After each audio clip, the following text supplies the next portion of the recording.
Hello and welcome to Deep Blue Sea, the podcast. I'm your host, Jay Clue, and on this show, myself, my regular co-host, Mark Hoffmeyer, have gone through the entire Deep Blue Sea trilogy, scene by scene, one scene at a time.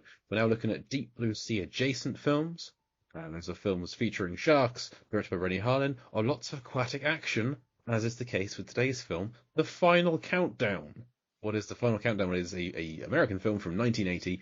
It is a time travel war film. We don't get many of those. It's a time travel war film in which a U.S.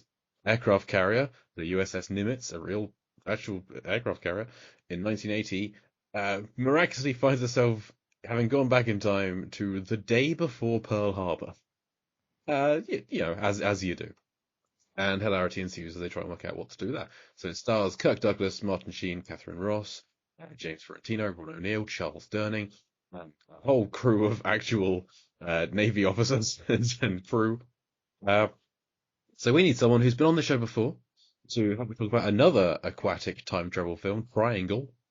And he was on prior to that to help us talk about the credits of Deep Blue Sea with the deepest, bluest music video. So joining me from, I don't think any sites anymore, is Robert Zerby. Robert, welcome back to the show. I'm here, Jay. Hey, good to have you back. Borrowing my catchphrase from older times. Older times, yes. My former co-host from the early years of my stint on the Landcast. Welcome right. back to the show. Thank you. Thank you for having me. Look forward to you saying movies at the end of the show as your closing catchphrase. I'm debating that. I don't know if I want to go that far. Oh, that's a cliffhanger. We'll have to, listeners, come back to find out. No, stick around. Don't come back. Don't skip to the end. Stick around. Work out what he says at the end of the show. But for now, we're going to talk about The Final Countdown. So, you and I both love time travel films. That's why when I heard of this film, I thought the best person to ask to talk about this is Robert. He's probably even seen it. But I understand this was your first time seeing The Final Countdown. First time, and I even went in thinking that I had tried to watch it once before, but as it went on, just the beginning even, I don't think I ever even have put it on. So I'm not sure what I was thinking of, but because I would remember. I think it's a pretty distinctive, I guess, beginning, but yeah, first time seeing any of it. It is quite a unique film, I would say. Yeah. Yeah. Oddest military propaganda film ever. It is, yeah. I mean, we'll get into it straight away. This was made with a lot of assistance from the Navy. Yeah. This was during that period of time. I'm not sure if it's still the case, where if you want to make a military film, they will lend you all the equipment that you want, as long as you show them in a good light, and they will have like refusal on the script, and they can make modifications if they want to. And they fully approved of this film. They supplied many different aircraft. There's like 15 different kinds of aircraft there, I think. Mm-hmm. And the aircraft carrier.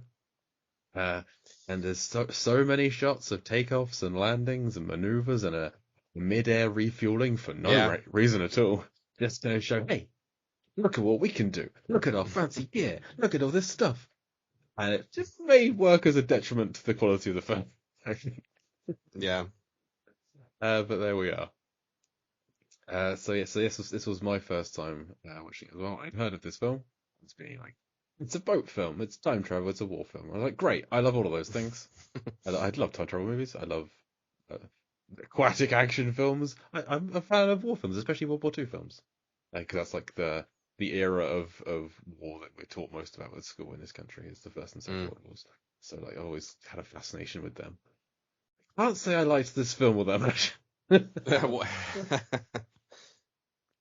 Ticks all the boxes, so it ticks all the boxes except for, why did they make this? Right. As it is I'm left confused by it at the end, I guess. We're gonna fans of this film should stay here. We're gonna find positive things to talk about. Don't worry. For just initial thoughts, are like, this kind of sets up some interesting premises that doesn't really pay off on, in my opinion. Right. Yeah. The more interesting stories happen off screen or don't happen at all. Yeah.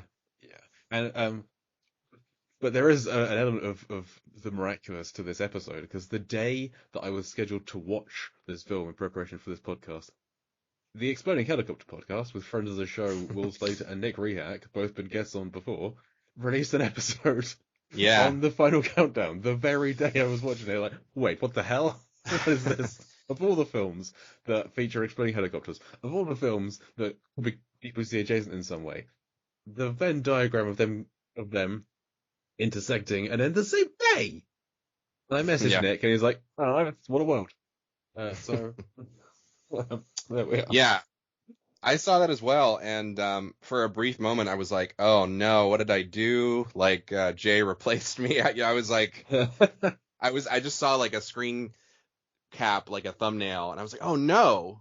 Like I didn't see that it was the What exploding did I helicopter. say? Yes, I was like, I know that I forgot to reply a day or two there, but Leave me yeah. on red, will you?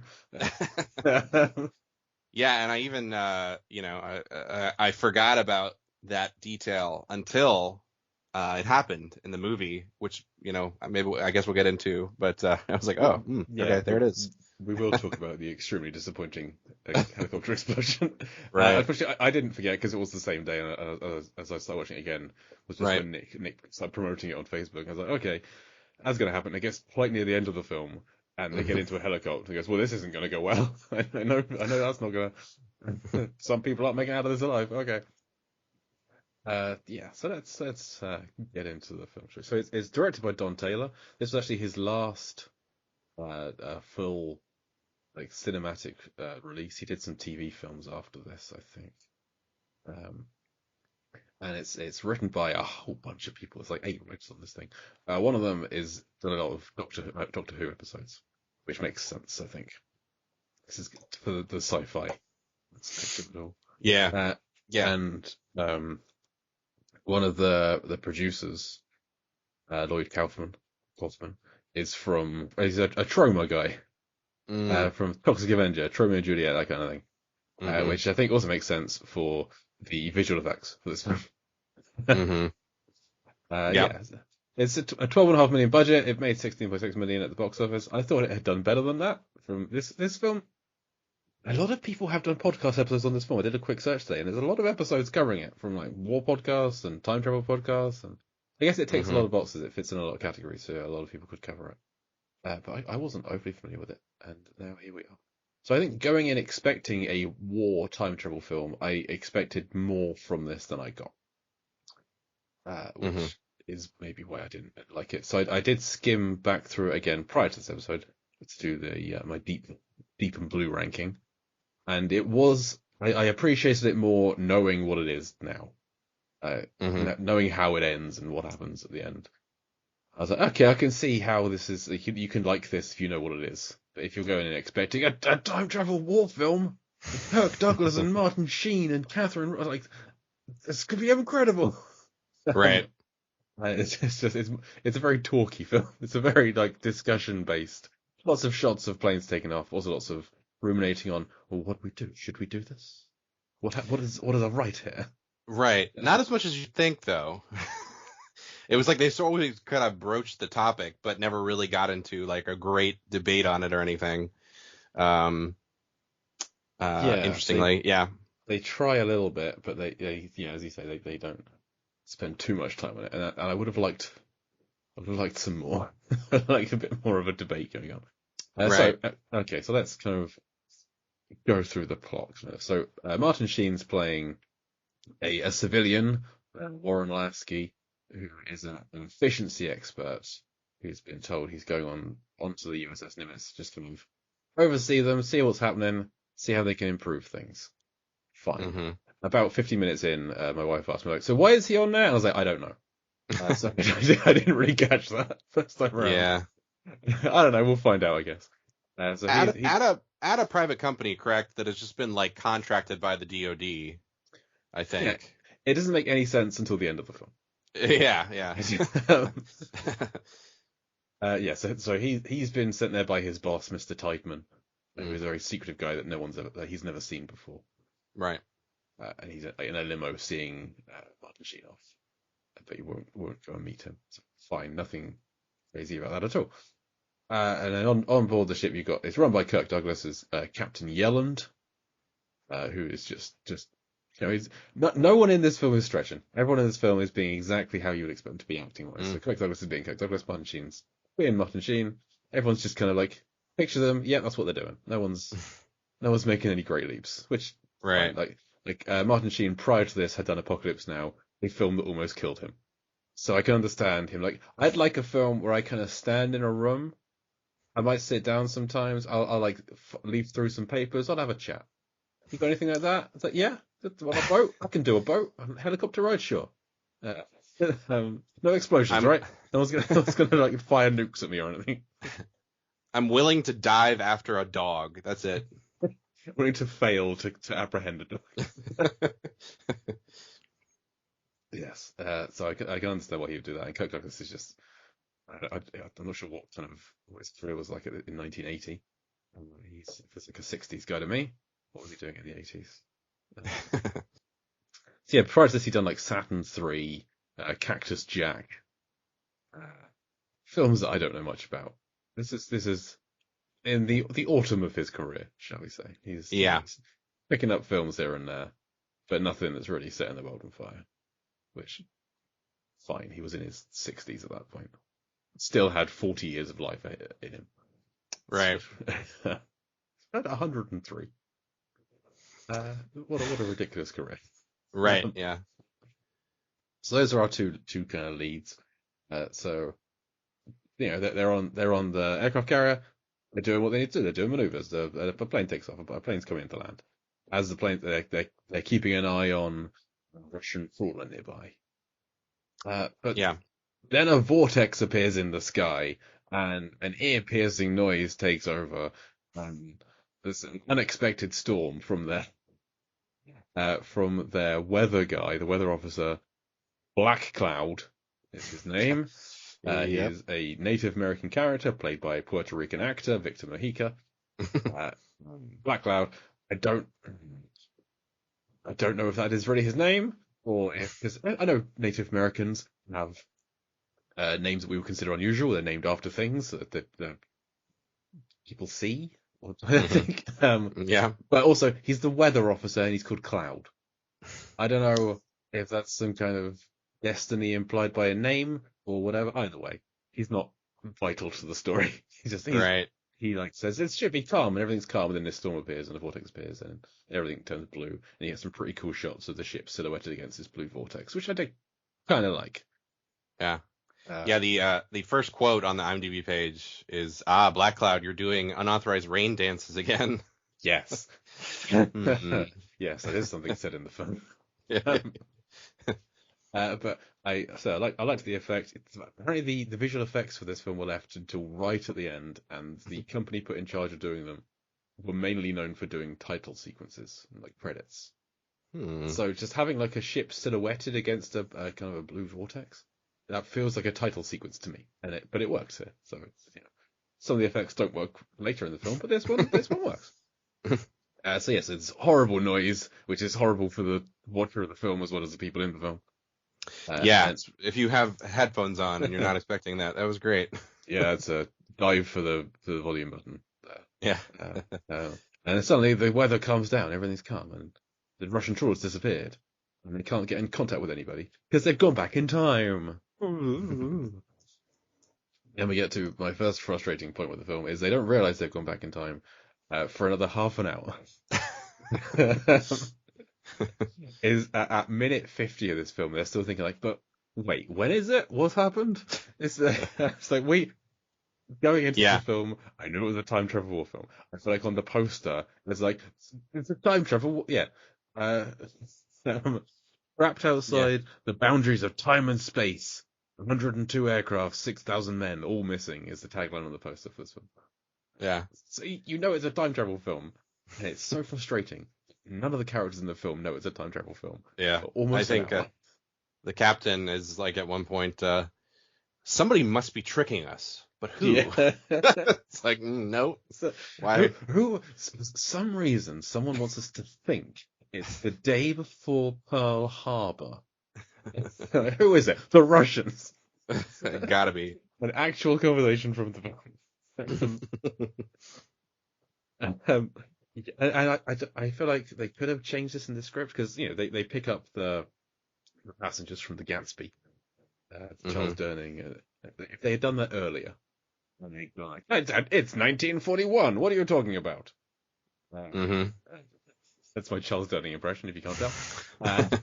What is the meaning of this? I'm a senator.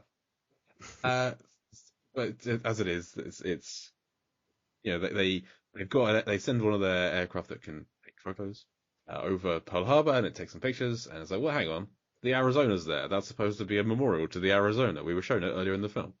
And someone pointed it out to Martin Sheen in a helicopter. And then another aircraft's going out and like, hang on, there's a whole fleet of Japanese Zeros coming this way. This isn't right.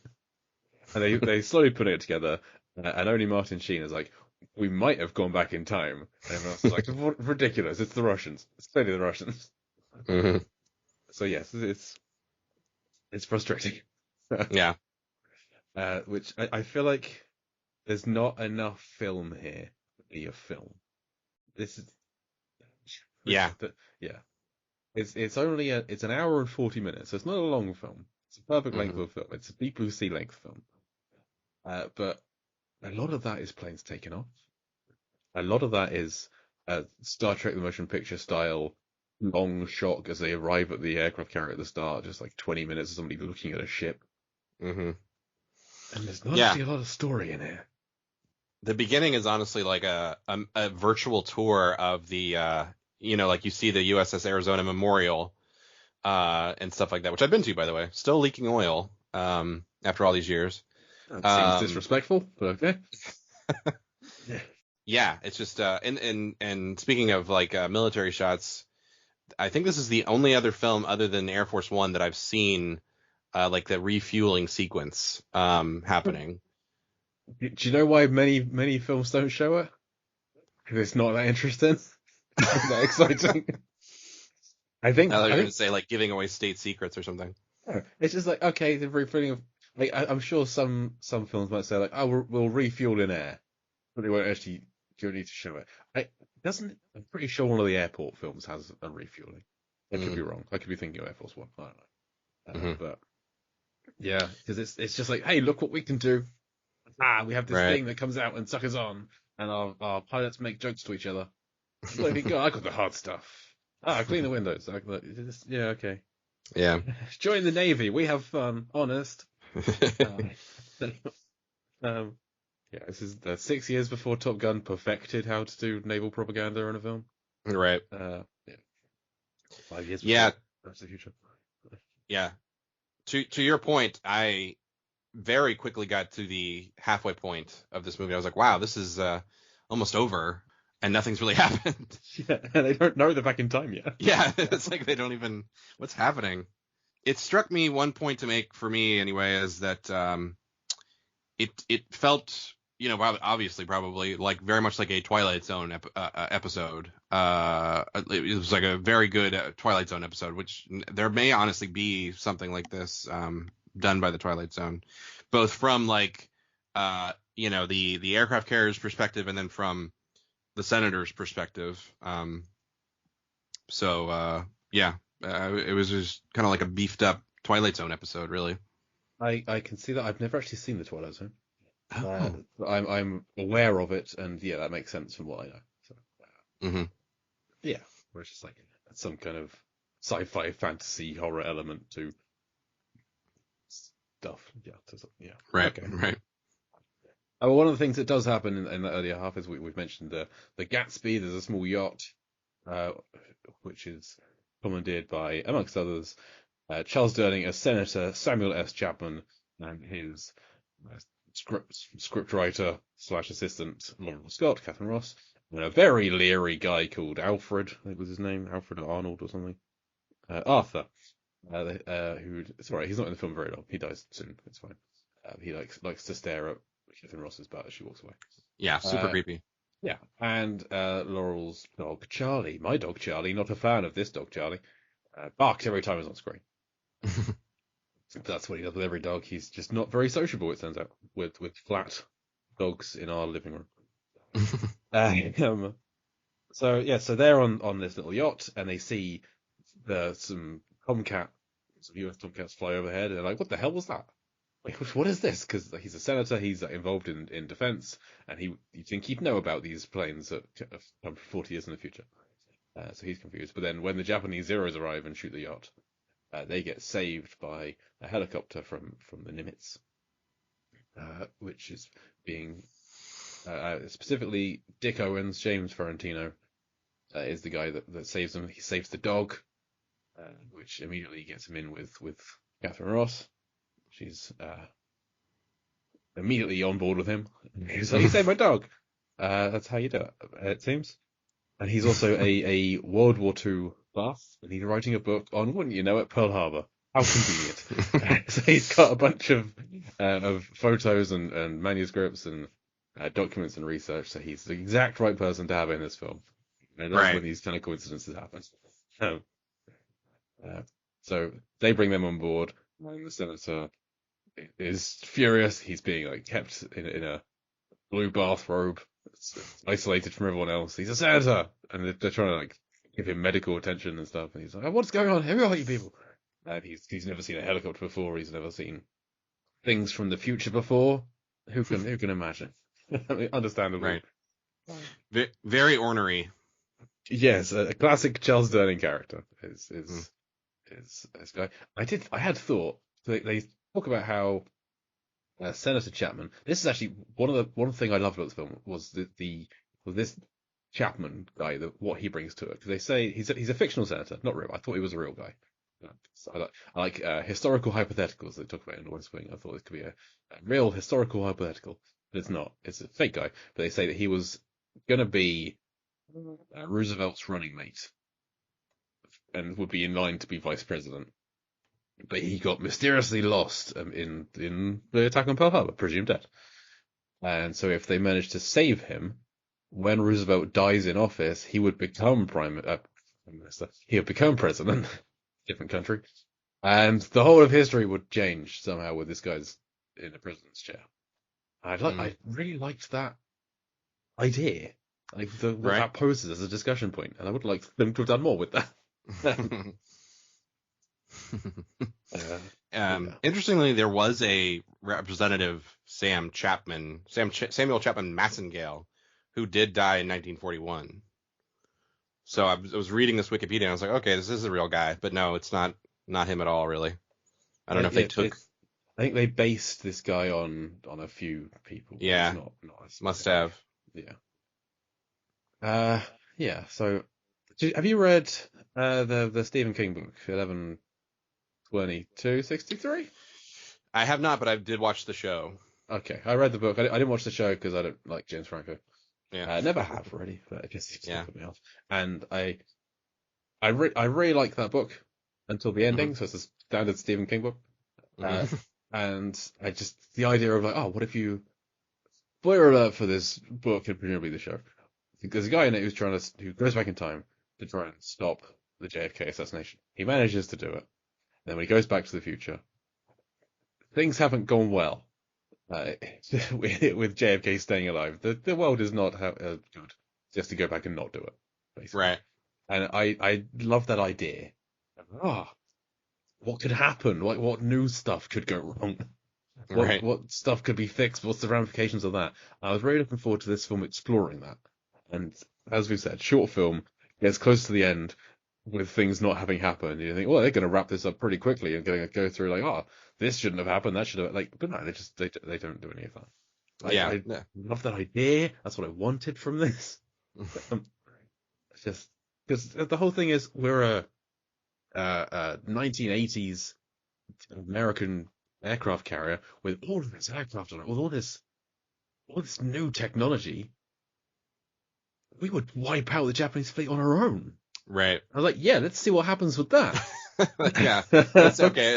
It gets to a point where it's like, okay, they didn't really explore, they get to a conclusion. Okay, we can't interfere here. Didn't really quite do that. Okay, at least we're just going to see them fight. But no, even the one time, even when they try to rescue, or they do rescue the senator when he's on the boat, that is really kind of the way they ultimately did that was kind of anticlimactic.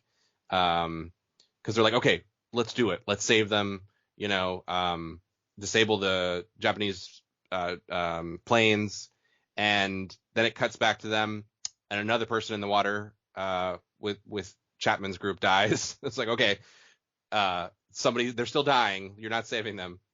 And then ultimately, I think it's going to be like the last second. The planes are going to come in and about to fire on the senator, and they're going to swoop in and save them. But no, they didn't really do that. They did it in kind of an anticlimactic way. And then yeah.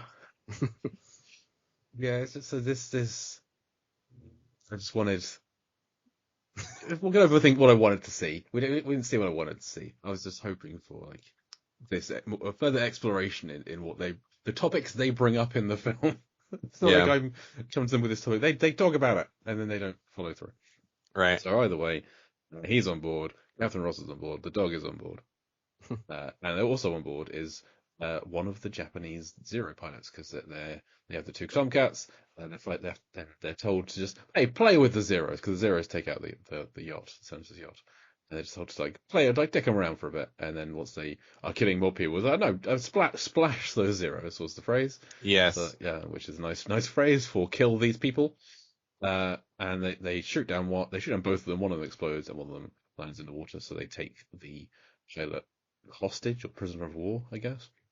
And I did enjoy when that Japanese pilot, when he is, who is played by Sun Teko, who's one of those. He's a Japanese actor who there weren't a lot of Japanese actors. Sorry, he was Korean actually. There weren't a lot of Asian actors working in America in the 80s, so he's been in a lot of things. He's in Death Wish films. He's in Missing Action 2. He's in The Man with the Golden Gun. If these kind of films, if they needed an Asian guy, they called up one of 10 people working at the time. I think he's in a lot of episodes of MASH and Charlie's Angels and that kind of thing. He's actually did a voice in Mulan. But the first Mulan, not so when he's brought onto the aircraft carrier and he's looking around like, what the hell? That's something. I thought we had good tech, but what is this? This ridiculous science fiction stuff from the future. That's a nice moment. Yeah, he was good. There was a moment where they finally revealed to him, by way of telling him exactly how the fleet left Japan and all that kind of stuff, and what the code words were and stuff. When that happens and they're just kind of blowing his mind, he did a good job there of just like kind of losing his mind almost to hearing all this confidential information being told. He did a good job. Because the dog causes a distraction. I don't know if the dog's working with the Japanese, but which allows this guy to get a gun and take hostage the senator, Catherine Ross, Martin Sheen, and James Ferrantino. Four of the main characters take some hostage. And it's only when Owens, the Pearl Harbor expert, relays to him everything they know, that they manage to get one over on him. A great scene. And how great must Owens feel when he's saved the day by being a nerd. He's like done so much like trivia and research on history, and how many people are going to tell him like, when's this ever going to be useful? When's getting a history degree ever going to actually pay off in life? And here he saved people's lives by just knowing history. Right. We had Todd on for the Poseidon adventure recently, where we kind of discussed how useless we'd be in a survival situation, because all we really have is movie trivia knowledge. Like, it could happen somehow. We go back in time and we see Steven Spielberg's holding people hostage in early 1992. Like, aha! You've just written a script. We've found a script from David Koepp for this film where there's a guy who makes dinosaurs. Could happen. Unlikely, but who knows? And then he'd make a film with it. So that's a nice little side tangent with the Japanese pilot. And then it's decided. So all this time, Kirk Douglas, Captain Yellen, has been deciding, what do we do? Do we fight this Japanese fleet? He then brings up another hypothetical. Like, if we do, then we're effectively starting war with Japan, because they haven't done anything yet. We know that they will. in a matter of hours, they will start war on us. But if we attack them first, officially, we fired the first blood and first shot and stuff. And I love that, and they don't play around with that either. But he eventually decides that, yeah, we're going to attack. We're a warship.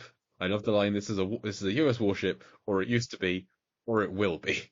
It's my favorite. I love when people are trying to work out time travel. Yeah. That's fun. So they decide they're going to attack. They need to get the senator out of the way, so they're going to drop him and Laurel off on a deserted island somewhere, where they'll get picked up at some point later on. And so they go off in a helicopter with Owens. They didn't take the dog with them. I know they didn't. I know why for plot reasons, but I feel like they were dropping her off to go home. She probably would have taken her dog with her. Right. Yeah. Second time a character says, forget about the dog, basically. Yeah. So we'll wrap up then first. So they sort of off an island, but Chapman kind of realizes that he sees something with a date that says 1979 on it, and then he kind of somehow figures things out a lot quicker than anybody else did with similar information, and grabs a flare gun, takes the helicopter pilot hostage, gets him to fly away. In the ensuing kerfuffle, flare gun goes off, tiniest helicopter explosion, cut away. You see it for like a second, it's like a blip, and then it's gone. Right. And it sucks. What did you think of the explosion? I mean, it was like, how? I guess, you know what I mean? Is it? Was there? Did he hit the fuel tank, or is it super rich oxygen in the helicopter? It was very unexpected. Somebody says something to the effect of, he says if you shoot that in there, we're all going up. Right, which I just kind of took to mean like, don't shoot a flare gun off in here. It's going to cause chaos. But it literally blew up the helicopter immediately, and it was like he was even sort of. It looked like they were maybe about to just throw him out of the helicopter. And I was like, okay, he's just going to shoot it out the side, which he may have done. As how it looked, but nope, blows up the entire helicopter. Yeah, it just disappears off their radar immediately. Yeah. So I don't know if, when we get to the end of the film, if that helicopter wreckage remained in 1941. I feel like it would. So that's like the only evidence this could have happened is like this futuristic helicopter with dates and things on it, with the wreckage of it. Right. There off of the coast of some island. Yeah. It's like the Terminator where the arm gets left behind. Yeah. So, yeah, I like that. Yeah. So that ends up stranding Catherine Ross and James Ferrantino on the island, and he gets stuck behind when then everything happens later on. But he's there with Catherine Ross, so he's okay. That's what he wanted. Yeah. So back on the Nimitz, Martin Sheen's looking after the dog. Don't worry about that. Kirk Douglas has sent everything they've got. There are 6,000 men on this ship. That's a lot. It's too many. So it sends everyone in all the planes that they've got. We get a solid 5 minutes of watching plane after plane after plane take off. Two would have been fine. Like two, and then a shot of the whole fleet going. Great. Didn't need every single one going. But as they're taken off, wouldn't you know it, the vortex appears, and they tried to outrun the vortex. It follows them. It's a vindictive vortex. It's out for them. And the horrible screeching noise again. I liked the detail of Martin Sheen having to hold the ears of the dog, because the dog's going nuts at this noise. Which that made me feel very bad for the dog. It's already a high pitched noise for us. Must be awful for him. And then they find themselves back in present day 1980, and all the ships and all the planes come into land. We get to see them all land as well. So that's nice. But yeah, they're like seconds away from making contact with the Japanese fleet, and it's going to happen. We're going to take them on. It's going to be this incredible war. Oh no, we're back. And Martin Sheen even says something at one point, like he basically wants to stay there in the past and just like fix 40 years of history or something. Like, yeah, we know 40 years of history's mistakes, so we can fix them. Right. Which again, that's an interesting idea. You'll make new, it's the Jeff Goldblum thing. You're going to make all new ones. No, let's Yeah. find out what are you going to do wrong this time instead. But so, yes, they just pop back into present day. Nothing has changed. Martin Sheen has the dog. They get off the ship. They're like, you lost. How did an aircraft carrier get lost in the water? What kind of navy is this? So it's nice. Right. They've been missing, and he and Kirk Douglas have a nice little moment where I had to write this down. Kirk Douglas says, "Lasky, you've been a pain in the ass, but I'm glad to have known you." He hasn't been that much of a pain in the ass. Right. I feel like they haven't known each other that much. There's just like he's been part of discussions where it's like we might have gone back in time. Einstein proved it. Is as much of a pain in the ass as he's been. But it's just that classic 80s odd couple kind of reluctantly getting on with each other thing, I guess. I don't know. It's an odd Yeah. closing line for the two of them to have. I mean, he was a pain in the ass, but more for right. He on more than one occasion was just like in his room reading his private notes. Yeah, reading his manuscript for the Right. book he was writing. Right. But I mean, the first time around, he was just like exploring. He was put into his own cabin. Hmm. There was a door. He went through the door. There's no one there. He's just having a little look around. I get it. I'd have done the same thing probably. Right. Yeah. But the second time, he knew what he was doing. Yeah. So then Lasky, Martin Sheen gets off the boat. The limo with Mr. Timon's limo is still there. And the dog's going a bit like, well, excited. Because in the limo, you'll never guess. I wrote this down when Owens and Laurel left behind. I was like, okay, I need them to show up old at the end of the film. And I think that to happen. And of course, they're in the limo. Yeah. They're the ones who sent Martin Sheen on the mission, and to make sure just that destiny happened. Yeah. I don't know. They know that he's got to be on there, so I guess they'll form that company and hire him and make sure he gets on there. For what exact reason, who knows? One thing I found interesting is, and obviously it could have been two different visits by Mr. Tideman. Yeah, because they're out for like at least a day, I think. Right. But at the beginning, it's just Tideman in the car, I think, unless it's just a weird angle. But then at the end, she's there too. Yeah, because she wants her dog. She doesn't care right. very much. She barely met the guy. Right. But I mean, if you want to, it's like, what can we take from this film?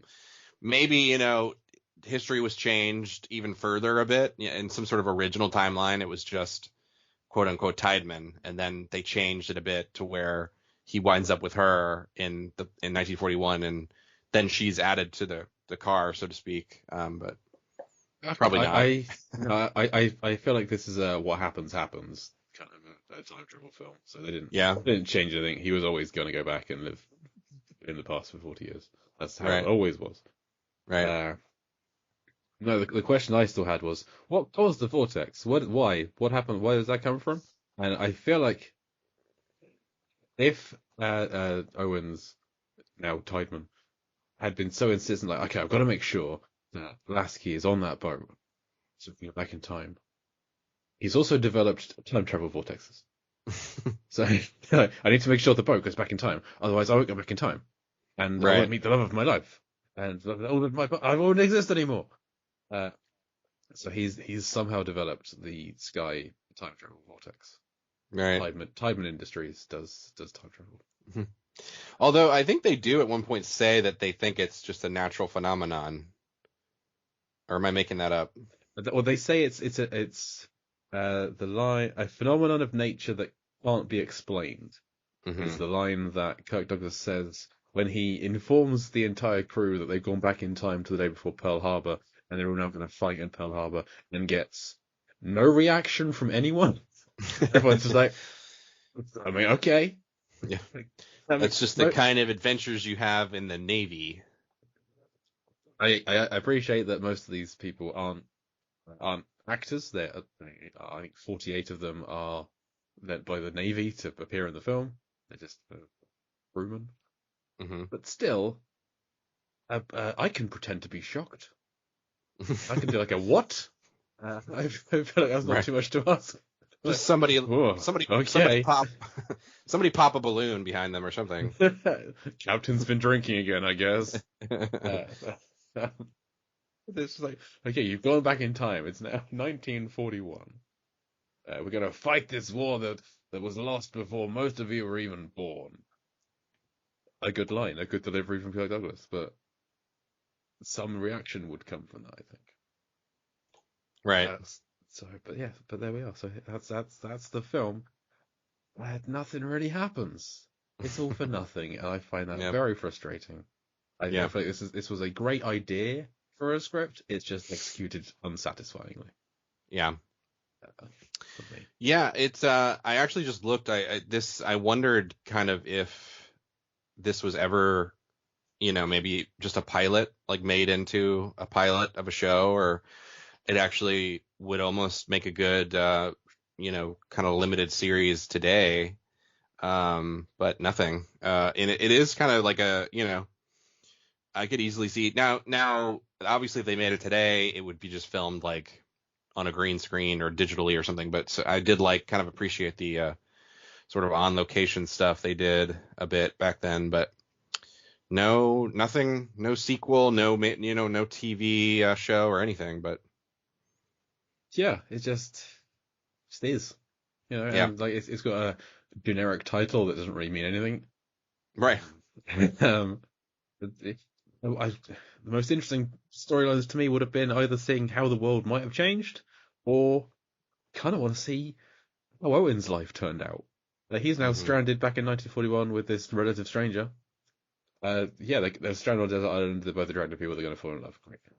Mm-hmm. But then what does he do next? So I feel like it was implied that all the advances in military tech, in America at least, from that point on, were inspired by the things he knows from like being on board the Nimitz and yeah, I mean, which is an insult to engineers who develop these things and have done properly. Right. I just want to see he needs to get a social security number now. He needs a passport. he doesn't exist in this time. He's like a 35-year-old man who just appeared. Mm-hmm. I mean, the interesting thing is the potential for me that could have been was, and it's the captain says this line: "If the United States falls under attack, our job is to defend her in the past, present, and future," which is like an awesome tagline for the movie, and almost like a proof of concept for like a Final Countdown series or something, where it's like, just like Quantum Leap style or something, just like traveling through time and like defending the United States, even in the future, like, defend against an alien invasion or something. Some kind of Tomorrow War. Right. But that didn't happen at all, really. Potential, but didn't happen. Yeah, that's the tagline for the film. It could have been great.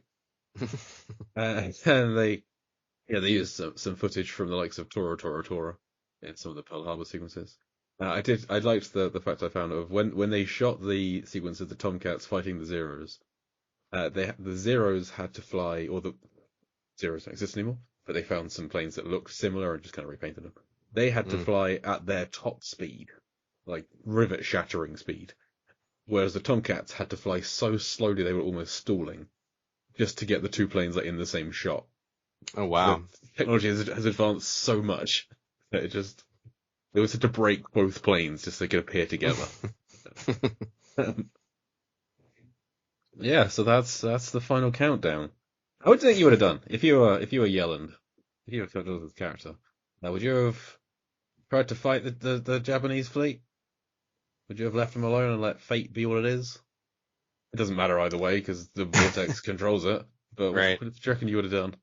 Yeah, no, I think 100%. I mean, they even say the grandfather paradox. Like, you just got to stay out of the way. Don't engage them because you'll be causing a paradox. Yeah.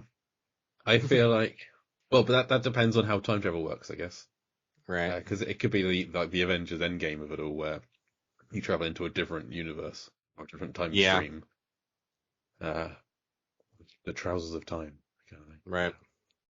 I think, I think I might have gone to Pearl Harbor, maybe, and like tried to prepare them. Well, I suppose if you get there, they might just fire on you because you're some kind of weird ship that's just Right. arrived. Okay. Go within range of Pearl Harbor so that the Japanese can make the first attack, but when you're there, plow through afterwards, maybe. Mm-hmm. I don't know. I've seen the film Pearl Harbor. I regret doing so. But I'm not like hugely up on the events of the day. It's not something we were taught about very much in our school Right. because it's, we were just taught the Americans got here late for this war, is what we were taught in school. They waited till they were poked before they fought back and helped us out. That's UK history classes for you. We teach the things where we win. Yeah. So I'm not sure. I would have listened to what Owens recommended, I guess, being a expert on the subject. But Right. did you have any more thoughts on the film? No. My last note was just pointing out my theory about the time change of Tideman and adding Mrs. Tideman, but I think you're right. I think that was I was sort of thinking early on. They kept mentioning the Russian trawler, but I think that was just to point out that, kind of further. Yeah, well, I was thinking like, okay, mysterious Russian trawler. Does that have something to do with the time travel? But yeah, that was just it was the Russians the whole time. Right, yeah. Right. But I think it was just their way of being like, okay, they're gone, we're gone, we've something weird is happening here. Yeah, it's a way of like setting the time frame of this is the 80s. We don't like Right. Russia. Right. This is the 40s. Japan's the problem. Okay.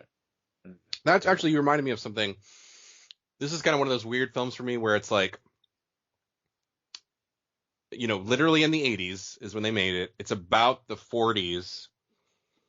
So it's like this weird feeling throughout the whole film for me where I cannot quite place where it's taking place in time. Do you know what I mean? Yeah. Which is almost like you'd think that would really apply to like Back to the Future, say, a film in the 80s taking place in the 50s, but that feels much more 80s to me. But this was, I think, is a testament to the good work that like the players from the 40s did. But yeah, it definitely had a weird displaced in time feel to me, which kind of added to the film, sort of. That's my last. Yeah, I didn't really pick up on that, I guess, but I think there's not really a lot setting it in where it is apart from. Yeah, okay. Mm-hmm. Yeah. I have nothing to add. Okay. All I have to add is how is the final countdown similar to Deep Blue Sea? To which the answer is it's not really. Yeah. I didn't get many. No sharks in this one. No Rennie Harlin. But it starts with an outsider being flown to a base full of people who are on the same team. Before getting onto the base, setting sail, the outsider sees a silent boss first. It's not Ronnie Cox. It's Silent Tideman. There's an incoming storm. It's mostly a sea, so they're cut off. Boat explodes. It's an explosion of a boat from an aircraft. There's a pet on board. A small boat is destroyed. A helicopter explodes, and they talk negatively about playing God. Was about all I could do in terms of similarity between this and Deep Blue Sea, I'm afraid. But are there any others that I missed that you could think of? Maybe kind of an unnecessary lead female character in her underwear shot, maybe. Yeah, I tend to use that one a lot. I feel like in a lot of films, the women characters get changed, and I feel like maybe I use it too much. I don't like focusing on that one because Scoggins gets changed at one point. I never really pick up on a male character gets changed. True. It's less focused on in the film. Damn you, Rennie Harlin. Lascivious lens. But how deep and how blue is the final countdown? So, Robert, as I'm sure you know, Deep Blue Sea is about 14.5 meters deep and 31% blue. Do you think the final countdown is on average deeper and or bluer than Deep Blue Sea? No way. I might have some wiggle room to be wrong on the bluer, but is there an underwater shot in this? I don't think there is. No, there's not. No one goes below water. There's some characters are on the surface of the water for a period of time when they get out of the yacht and the Japanese pilot. But no, for the most part, they're up on deck of an aircraft carrier. They're on land for a little bit, or they're flying in the sky. I had to take some huge liberties as to what height they were flying at because I don't know.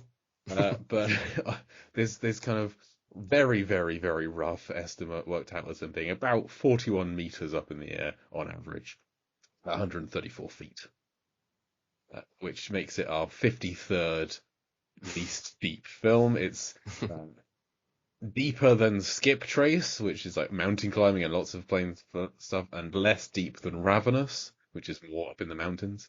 But yeah, no chance at all with the deepness. Blueness, 30.91% blue. Bear in mind, Deep Blue Sea is 30.93. This is almost exactly as blue as Deep Blue Sea. Wow. There are so many shots of the sky. A lot of sky shots. When you get planes, there's just nothing but sky. There's a lot of sea shots. When they're below decks, there's some scenes with like blue lighting in like the navigational rooms, I think. True. Lots of the uniforms are blue. The robes that Catherine Ross and Charles Durning are wearing are blue. Martin Sheen's got a blue shirt on for a lot of it. The credits at the start are blue. There's a blue painting on the wall behind. There's a lot of blue. There's like blue in every shot, in every frame. It feels like. So yeah, quite a blue film. It's slightly less blue than Deep Blue Sea and slightly bluer than Sphere.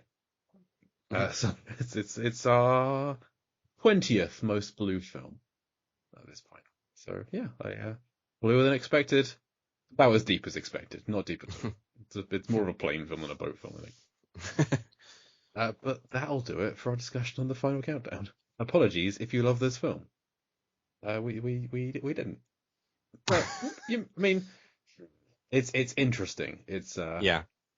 A premise that could have gone somewhere. I feel like now we know what it is. If we sat down and watched it properly, we know what to expect, and we're like, okay, well, maybe there's more things to appreciate here. But going in Right. expecting this time travel war film and getting a film that, yes, a warcraft does travel in time, but doesn't do anything when it's there, you can see how that would be disappointing. Yeah, I'm didn't thrilled. necessarily think it was bad. Just definitely not much happened. So Yeah, and I'm thrilled we've been talking for almost an hour and haven't mentioned the song by the same name.